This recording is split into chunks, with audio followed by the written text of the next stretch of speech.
Siguro sa makadagang higayon, kita naka-attend ng kumbira. O siguro, basin kita mismo ang naghimo og kumbira sa atong panimalay. Sa mga igsoon, si Kristo wala lamang magsaysay nining maong ebanghelyo o nining mga pangitabo sa ebanghelyo nga walay kahulugan. Iyang gipakita kining maong larawan sa kumbira aron paghatod kanato sa mensahe nga gusto niyang ihatod kanato. So unsa man ang mensahe ni Kristo, well, si Kristo gusto niya ipaabot kanato the meaning of Christian generosity. Kana bang pagkamanggihatagon. So nindot kayo nga kinaiya kung kita manggihatagon sa atong isig kaingon. So Christian generosity means giving ourselves or devoting ourselves to others. So mga igsuon, mangutana ta, kita ba ingon ni ana?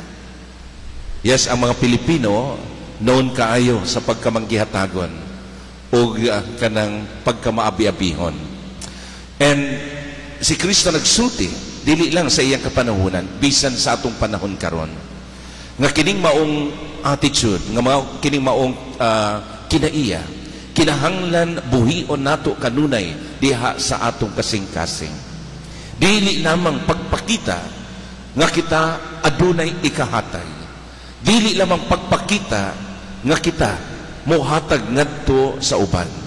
Apan gusto niya nga atong hatagan ilabi na kadtong mga nanginahanglan. Matud pa walay kabus nga wala usab ikahatay. No? Kitang tanan makahatay. Now, unsa may mga punto ni Kristo nga gustong ihatod kanato? To give myself unconditionally and unselfishly.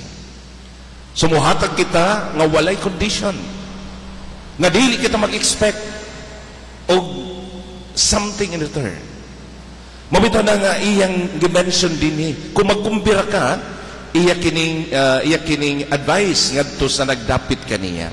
Kung ikaw magkumbira, ayaw dapitan lamang ang imo mga paryente, ay imo mga igsoon, ay imo mga silingan nga dato, o kinsa pa man nga naaduol sa imong kasing-kasing. Apan ang imong dapiton ang mga kabus, ang mga bakol, ang mga piang, ang mga buta. Nga naman, tungkol kay kini silang mga tawana, wala gayud kini ikabalos kanimo. So mga igsoon, siguro klaro ka nato kung unsa gayud ang intensyon ni Kristo. And once you are giving something or you're expressing your generosity with people, it must be always motivated in love. Kinahanglan kini tungod sa imong pagkamahigugmaon ug diha gikan sa imong kasing-kasing. Another thing nga pwede natong pamalandungan, kita sa panahon nga kita mohatag o magpaambit, kini ba kinasing-kasing? Ikatulo mga igsuon, nga matod pa ni Kristo, kung ikaw manggihatagon, kung ang tanan ngayong paghimo ni ini diha sa imong kasing-kasing o tungod sa imong gugma sa imong igsuon, then you will have a reward,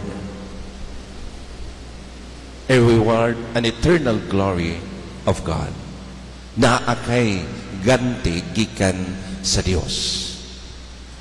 Mga igsuon, igo kini nga pamalandong para natong tanan. Nga unta kita sa kanunay maglantaw sa panginahanglan sa atong mga kaigsuunan ug dili magduha-duha diha sa pagpaambit kanila sa mga pangrasya nga atong nadawat gikan sa Dios. And this is the true meaning of Christian generosity. Sa katapusan, dili nato kalimtan kung kita manggihatagon, ana kanunay ang ganti sa Dios alang sa mga manggihatagon ug matarong. Amen.